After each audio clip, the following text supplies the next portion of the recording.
আল্লাহ রসুল এসে জাস্ট একটা ঠক ঠক করেছেন, সঙ্গে সঙ্গে আবু বকর বলছেন লাব্বাইক ইয়া রাসূলুল্লাহ, সুবহানাল্লাহ পড়ে গেট খুলে দিয়েছে। আর আবু বকর লেট হয়নি, কারণ কি?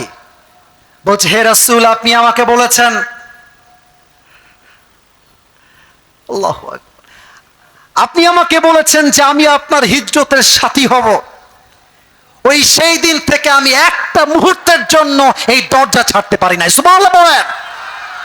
আল্লাহ রাসূল ডাক দিয়ে বলছে আবু বকর, ডাক চলে আসছে, আজকেই বের হতে হবে হিজরতের জন্য। আল্লাহ রসুল বাসায় ফিরে আসছেন, আলীকে বলছে আলী, এই হচ্ছে আমার খাট, তুমি শুয়ে পড়ো। কেন শুয়ে পড়বা?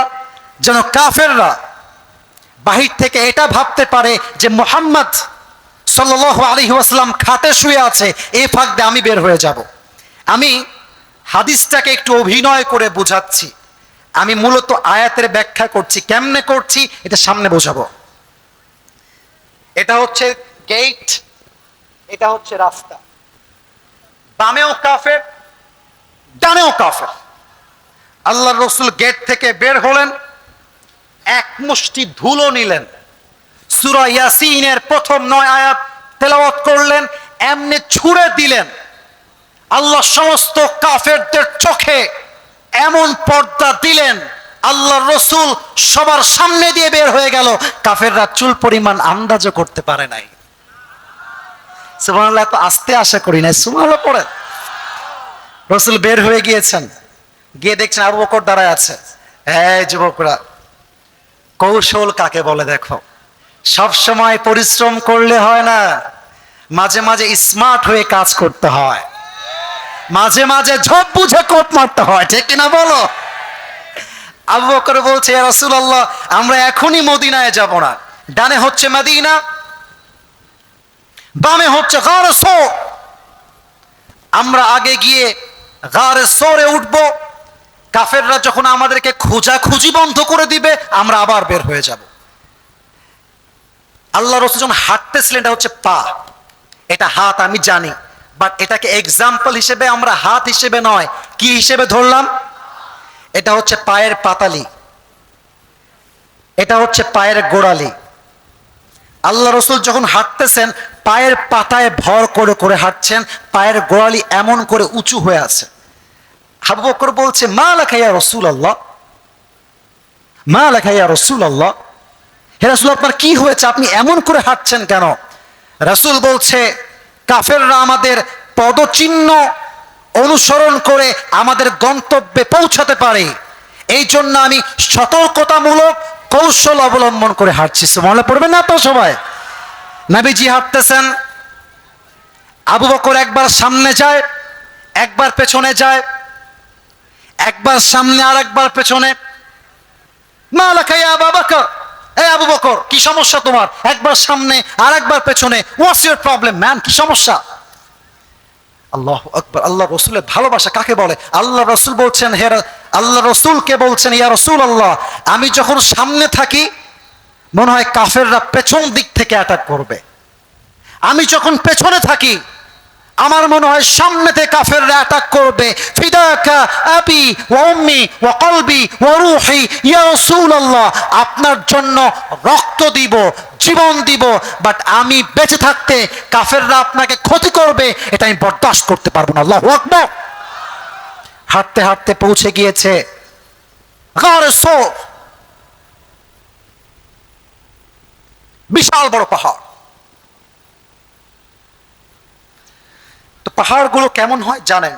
এরকম উঠতে হয়, উঠে উঠে উঠে যেতে হয়, এরকম হয়। রসুলের পা লাল হয়ে ফসকা পড়ে গেছে। বুঝে নেন বন্ধু কাকে বলে। আইফোন 16 প্রো ম্যাক্স থাকলেই বন্ধু হওয়া যায় না, R15 থাকলেই বন্ধু হওয়া যায় না, গার্লফ্রেন্ড পটাই দিলে বন্ধু হওয়া যায় না। আরে বন্ধু হবে সেই বন্ধু যে আমার খারাপ সময়ে হাত ধরে বলে বন্ধু তোর কোনো টেনশন নাই, বাঁচি আর মরি তোর সঙ্গেই বাঁচবো, তোর সঙ্গে আমি মরবো। This is called real friendship. Abu বকরের বন্ধুত্ব কাকে বলে?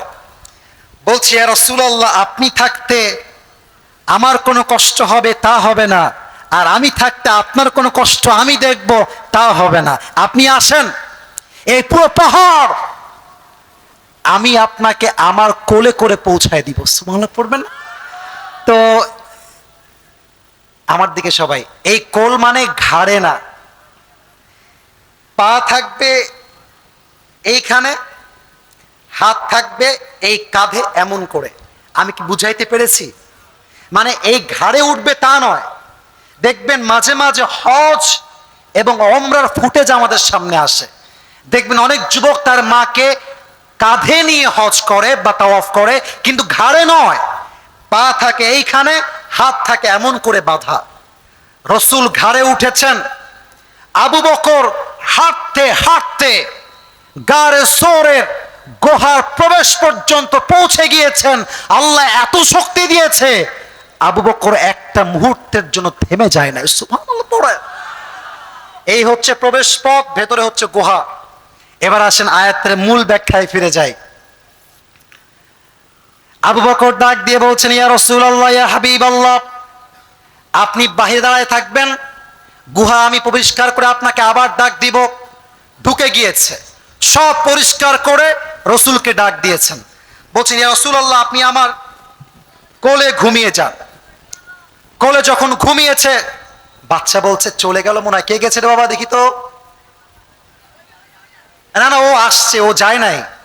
আরে বগুড়ার সন্তান আমাকে কথা দিয়েছে, এরা জীবন থাকতে জবানের এক চুল পরিমাণ নড়চড় হবে না, ঠিক কিনা বলে?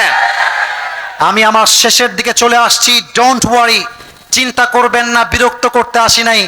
আপনাকে কোরআন থেকে কথা শোনাবার জন্য আমি এই মাহফিলে এসেছি। যখন রাসূল ঘুমিয়ে আছেন, জাগ্রত হয়েছেন, কাফেররা ওই পায়ের পদচিহ্ন স্মরণ করতে করতে গারে সুরের প্রবেশ মুখ পর্যন্ত পৌঁছে গিয়েছে। এবার আবু বকর তো ভয় কাঁপতেছে। আগেই বলেছিলাম, রাখে আল্লাহ মারে কে, রাখে আল্লাহ মারে কে, মারে আল্লাহ। আবু বকর ভয়ে থরথর করে কাঁপছেন। আর আল্লাহ তাআলা কাফেরদের আসার পূর্বে প্রবেশ মুখে পুরোটাই মাকড়সার জাল দিয়ে ভরে দিয়েছেন। আর ওই প্রবেশ মুখে দুইটা কবুতর ডিম পেড়ে বসে আছে। এবার কাফেরদের যেই সর্দার ডাক দিয়ে বলছে, এই বেটা, তুই কই নিয়ে আসছস? এই জাল তো মুহাম্মদের জন্মের আগ থেকে আছে। এটা এমন একটা গুহা যেখানে মুহাম্মদ প্রবেশই করতে পারে না। চল, লেটস গো ব্যাক অ্যাগেন, আবার ফিরে যাই।